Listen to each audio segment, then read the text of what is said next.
Hello everyone, Ultimate Steve here, and welcome back to another episode of Solar Station. Now, it's been several months since the last episode, and there's a reason for that. I'll get into that. I don't know when. I'm kind of just doing this.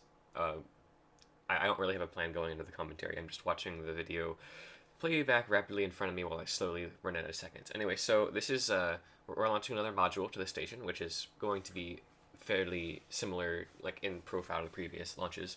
We're launching into a very high orbit around the sun, so we can do the big plane change and big retrograde burn at apoapsis and save a bunch of fuel that way.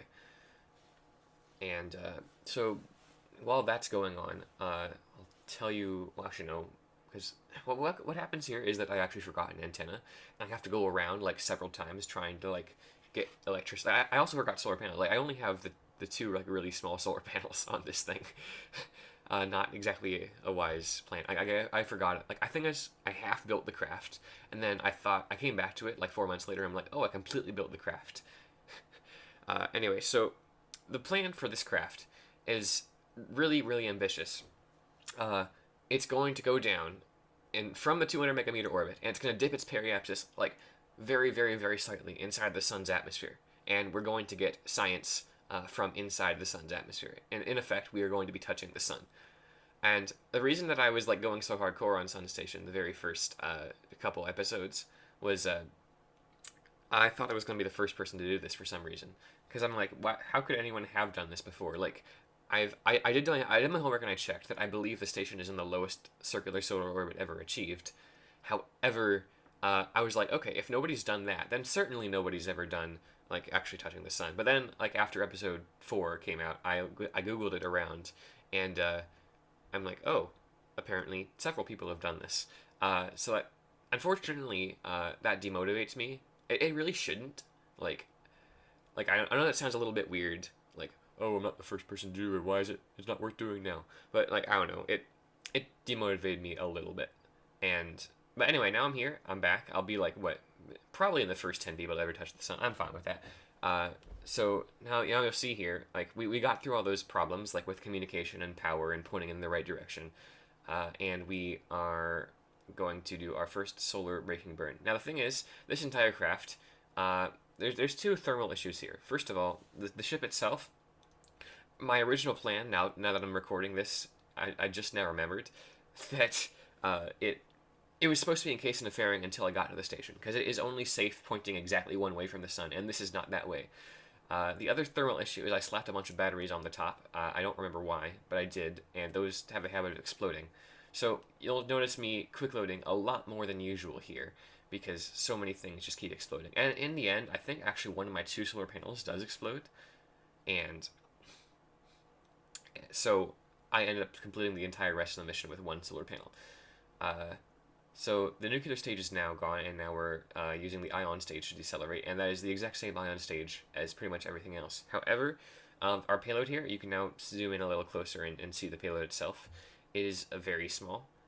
So we end up having a ton of fuel left. And that settings menu there was me increasing the autosave interval, or at least trying to, because when you're doing better time warp, the autosave interval shrinks with time warp. So like in previous episodes, I was getting like one autosave every like 10 seconds or something like that, which is really dragging down the game's performance. So I set it to like an hour or something there.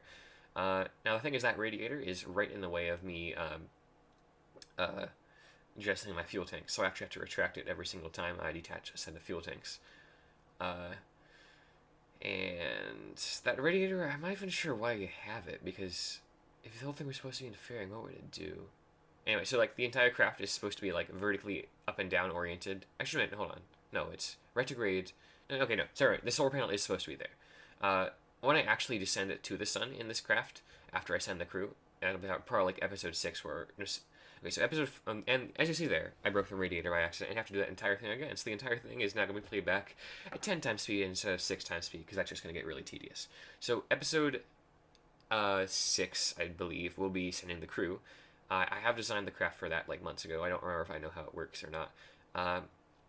And episode 7 will be using the other sun diver, and then episode 8 will be using this sun diver, and episode 9 will probably be going home. So it's a very finite series in nature.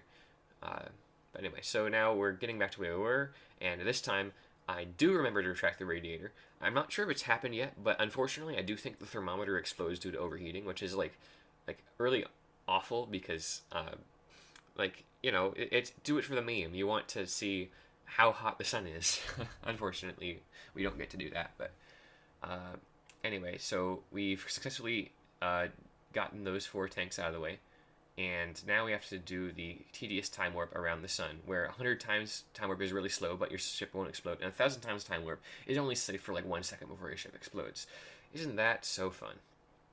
Anyway, so now we're just here correcting our descending node, but I forgot to put my solar panels in the right direction. Because again, we're supposed to have more solar panels than these, but we don't because I forgot a bunch of stuff while designing this craft. That's what happens when you abandon a project for several months.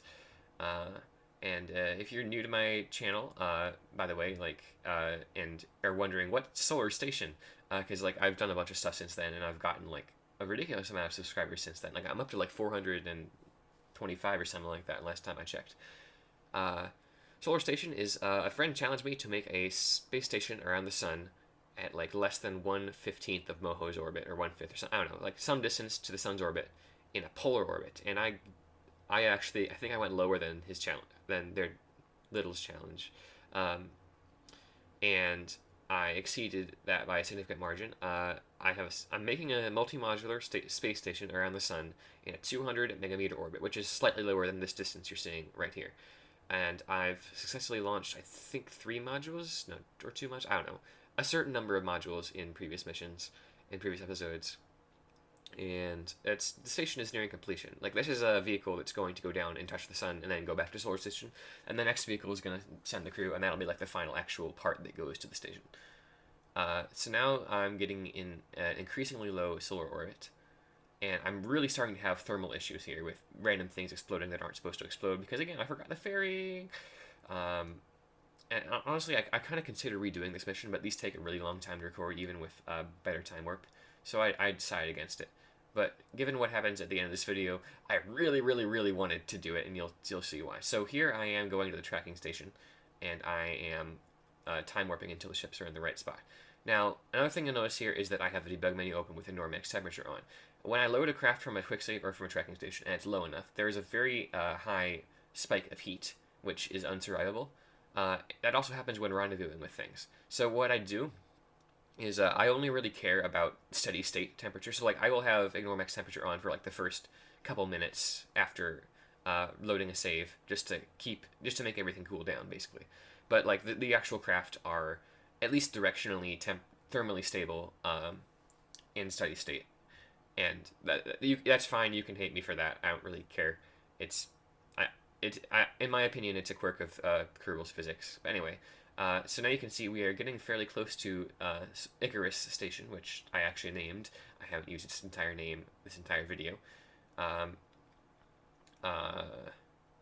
Also, I might have misgendered my friend back there. Sorry about that. But one take voiceovers, because I don't put a lot of time into editing these. Anyway, so we're getting really close to. See, it's just an apology for that. Anyway, getting really close to rendezvousing with the station here, and I believe end up overshooting, because I forgot how low thrust to weight ratio these ion engines are. Like I'm like 1 kilometer away, I'm still going 100 meters per second, and I think I completely shoot out of physics range. Yep, like I overshoot by 2.7 kilometers, and now I'm slowly approaching the station, and I'm preparing to dock. Now this ship has a junior docking port, and the space station, I reoriented it there into a thermally stable orientation, and once it cools down, I'll turn off ignore max temperature. You'll notice I don't really have I'm going to slow down to 1 times time speed here, but you'll notice the station does not have an open junior docking port. That was another thing I needed to carry. I forgot that I needed to carry an adapter to the station. That's me looking around for a junior docking port, and like, oh, there isn't one. So I click load. For some reason, I think something exploded, and there's the 1x section. I'm looking at my rendezvous. I'm trying to alter my trajectory so that it will not drift a significant distance. And what I'm going to do is I'm going to actually carry an adapter with me on the next mission, and bring it there, and then redock this ship. So this ship will just be floating around in low solar orbit until then. So I'll see you in the next episode. Thank you for watching. Ultimate Steve out.